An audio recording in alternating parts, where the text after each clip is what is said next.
May I have your attention, please?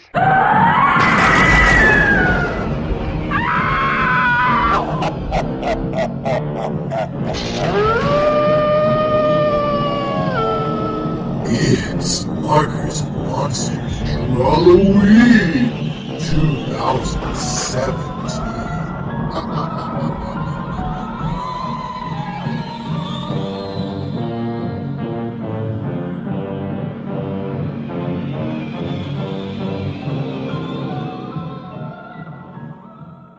Hello, and welcome back to Markers and Monsters, where it's day 2 of Drawlloween.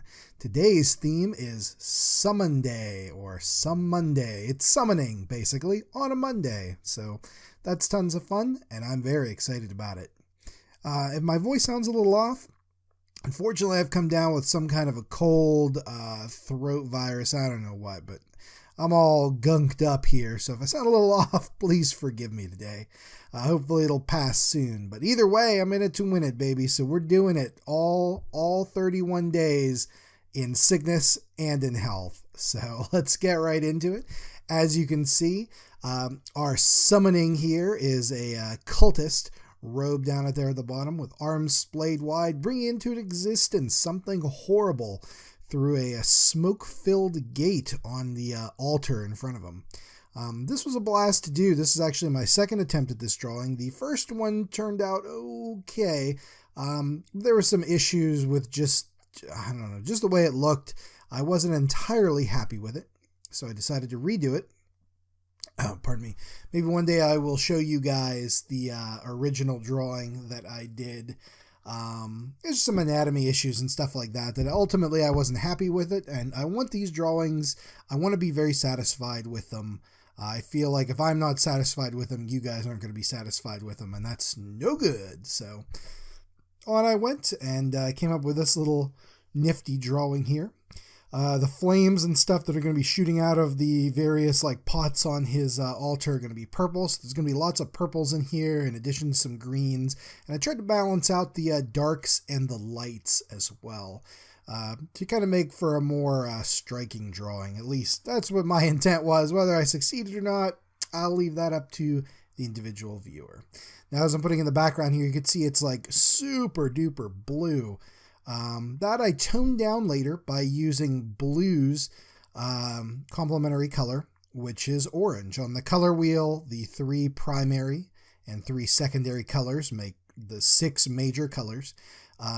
If you pick the color opposite on the wheel and add it in, it grays and tones down that initial color. So if you want to tone down red, you add in green. If you want to tone down purple, you add in some yellow. If you want to tone down blue, you add in orange, and that's what I'm going to do here. It still leaves some color out there, but it's definitely reduces the intensity significantly, which is what I wanted to do. All right, so moving right along here, I initially had thought about maybe he'd be summoning Cthulhu, our old buddy. And while I stuck with a Lovecraftian theme, I didn't want to do Cthulhu per se. With Lovecraftian, or cosmic horror as it's kind of called, there's a lot more to it than just Cthulhu and just the other elder gods like Nyarlathotep or Azathoth or something like that. You can do it kind of in a generic way without a specific great old one or anything like that. That's kind of what I went with, just a more generic, tentacly, toothy, eyeball-y beast that is being summoned forth from the void beyond, wherever it is. That's what I love about this kind of horror, this cosmic horror and stuff. I love the concept of these beings who are beyond our physical reality, maybe older than time itself, that break the laws of physics, and they're kind of out there somewhere in the ether waiting and watching for someone smart enough or dumb enough, I guess, to summon them forth, and then they can do whatever they will to our world and even our reality. Pardon me. I love that the stakes are extremely high. It's not just, if you unleash this thing, a couple of people are going to be killed. No, if you unleash this thing, all of existence will end. All of reality will end. that's pretty big stakes. Some of my favorite stuff, even in comics, in the Marvel Comics universe, is the cosmic stuff. I find, everybody has their tastes, and more power to you if your favorite kind of thing is seeing Spider-Man foil bank robbers. But for me, I find it hard to go back to that once I know Thor is out there battling entities that could, merge 18 different dimensions together and kill all life in all of them, or some craziness like that. Like that, to me, that's a good story. And on that note, I'd like to give you guys a couple of picks if you're looking to watch a horror movie this Halloween, and you should be. It's Halloween, guys. Come on, step up. Horror movie suggestions for these kind of Lovecraftian, or we'll say cosmic horror, where the stakes are like all of the cosmos, basically, stuff like that. Now, these aren't in any particular order. I'm just going to give you a couple. The number one pick, if you take nothing away from this and you want to watch a Lovecraftian movie, you have to watch In the Mouth of Madness, John Carpenter's film from 1994. Hands down, my top pick for a Lovecraftian type movie. It doesn't have Cthulhu in it, doesn't have any of the named Lovecraftian deities or anything like that, but the spirit of it is there. Sam Neill plays a private investigator who has to track down Sutter Kane, a reclusive author. His publicist, played by Charlton Heston, so you got that going for you, movie. Chuck Heston always punches up a movie. Chuck Heston sends him to find this reclusive author and in the town of Dunwich. And when Sam Neill does, oh man, things get very crazy very fast, and it's amazing. My number one pick for a Lovecraftian movie, In the Mouth of Madness from 1994. Check it out. Past that, there's a movie from 2017. It's currently streaming on Netflix as of the recording, called The Void. This is another one. This movie is almost a love letter to the John Carpenter movies of the 80s and 90s. This is a great Lovecraftian cosmic horror story. Very simple setup. There is a police officer in a small town finds a man on the road who's been hurt badly and takes him to a hospital.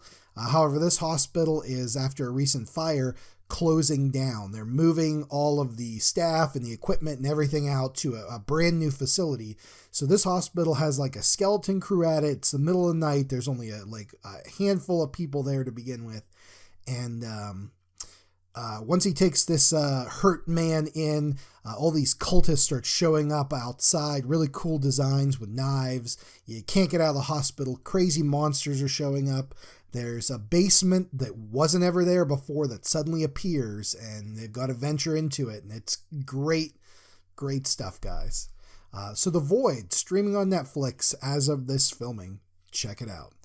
We've also got Uzumaki, a Japanese film from 2000 where a town is cursed by spirals. Now that sounds weird, and it kind of is, but it basically shows this apocalyptic doom coming from something so weird like spirals. And what's great is seeing these people be consumed by the idea of the spiral. They contort their bodies into spirals. People start becoming snails. Hair gets spirally. It's crazy, it's nuts, it's apocalyptic, it's very Lovecraftian. Based on a great manga by Junji Ito, one of my favorite horror manga authors. So Uzumaki from 2000, check it out. I'd also like to recommend kind of on the, it's not quite as cosmic horror as the other three I mentioned, but Event Horizon from 1997. Cool sci-fi space movie, almost like Alien, but with a hell dimension and stuff like that. Very cool. John Carpenter's Prince of Darkness from 87, another kind of cosmic horror type take on things. Very interesting film in its own right, and it's got a cameo from Alice Cooper, who plays a homicidal homeless person. So yeah, that's pretty awesome. And of course, Hellraiser from 1987. I've talked about that movie before. If you haven't seen it, check it out. It's got some cool Lovecraftian themes, but probably not as much as some of the others on this list. In terms of video games, Silent Hill is my definite go-to for this kind of Lovecraftian horror. Great game with all kind of spooky stuff happening. All right, guys, run out of time here. Quick, let's take a look at the scan. Excellent. And we're going to go in for the details here. Once again, this turned out better than I had hoped it would. Took a lot longer than I'd wanted it to, but hey, when you're having fun doing what you love, I mean, time flies. But I enjoyed it. I hope you enjoyed it. I hope you guys will join me tomorrow for another great day. Tomorrow is Tombsday, so that's going to be interesting and fun. And you can bet I will be looking forward to it. Pardon me. All right, guys, that's it for me. Check me out, social media, all that stuff. Give the Drawlloween folks a like over at Facebook. You can check out other people's cool art there. And spread the word, man. Even if you're not talking about my stuff, talk about other people's art and Drawlloween in general. And just get people into this and this time of year and drawing and art, and it's all good. So, all right, guys, that's it. I will quit my rambling. We'll see you on the next episode. Goodbye.